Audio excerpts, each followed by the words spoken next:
So you talk about the power of the mind a lot, right? So the fact that you said, I mean, if I go out and do it by myself, I may be able to get 5K, but because you know what it looks like to get to that marathon, you could probably get me there.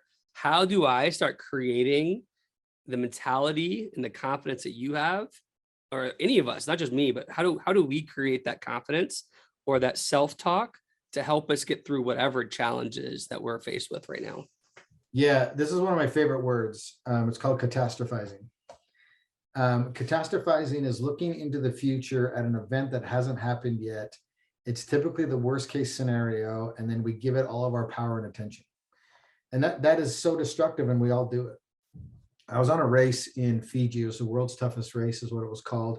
Mark Burnett production. Bear Grylls was the host. Map and compass, navigation, teams of 4. We showed up on site, and they said, "Amazing what you guys have accomplished. No way you finish this race." And we were like, "Okay, here we go." And we just kept showing up, and we started to turn the producers and the film crew and everything, and they turned into fans because we just kept chipping away at it. And we showed up with a smile on our face, and our attitude was great. Well, we came into the last big checkpoint, and everyone's rooting for us now because we were the underdogs, and everyone's rooting for us. And we're all triathletes, we're all strong cyclists, and we come into the last part, and the race director knew we were all strong cyclists. So he rushes up to us. He's like, "Go guys, I'm so freaking excited for you. This is going to be amazing. The most toughest, gnarly bike section is coming up next. I thought of you guys when I created it. You guys are going to have a blast." Well, one of our athletes, all she heard was the hardest, most gnarly, difficult challenge is coming up next. And she was already fatigued, broken. We'd been in the Fijian jungle for 6+ days to this point, carrying our packs, finding food, like just surviving. And so her mind said, if I'm broken now, he said it's the hardest part of the race. It instantly became impossible. And she had no real knowledge to what the terrain was. She is a world-class Kona qualifying, contending triathlete at the highest level.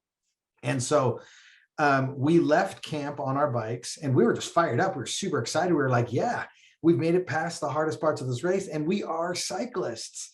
And immediately on the side of the road, hyperventilating, can't breathe, can't continue. And in this format, one fail, all fail. And we were like, holy crap, this is it, we're done.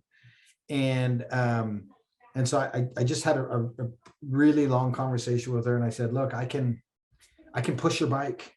I can carry your pack. I can try to lighten your load. What I can't do is change the way you're thinking about what's coming up. I need you to just dial it back and focus on what's right in front of you. The only thing that you can control, and that's the next pedal stroke. We do not know what the terrain looks like. You could be incredibly prepared for this. But all she heard in her mind was, this is the most challenging, most difficult part of the race. And it was so amazing and fascinating to watch because the bike conditions didn't change. Her bike didn't change. Her pack weight didn't change. The weather didn't change. What changed was her mindset and where she put her focus and attention. We ended up passing 17 teams in that section. And the only thing that changed was the way she thought about the moment. That's it. That's the only variable that changed.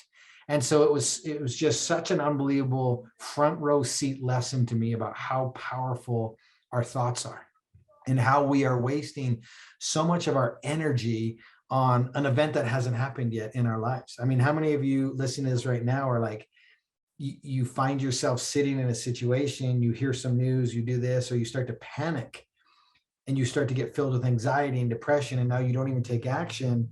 And it's a mythical something in the future that we've drawn up in our minds. One of the greatest books that I read probably 25 years ago, A New Earth by Eckhart Tolle. And I think that's how you pronounce it, but he's got a book out right now. It's called The Power of Now.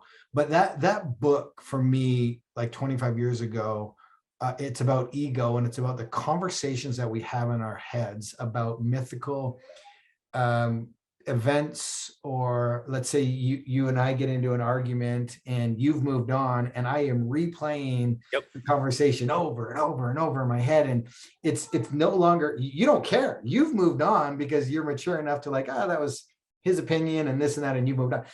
And I am just like grinding this conversation. And then I'm thinking, I'm creating these mythical things that maybe you said, or if I said this, you would have said this. And it's like torturing myself. And it's all about ego and that battle that we have. And so, man, I just love that. I love that book. And it really started me down the road of like personal development and thinking for myself and being present and all of these real powerful things that we need to do as a society to survive and thrive.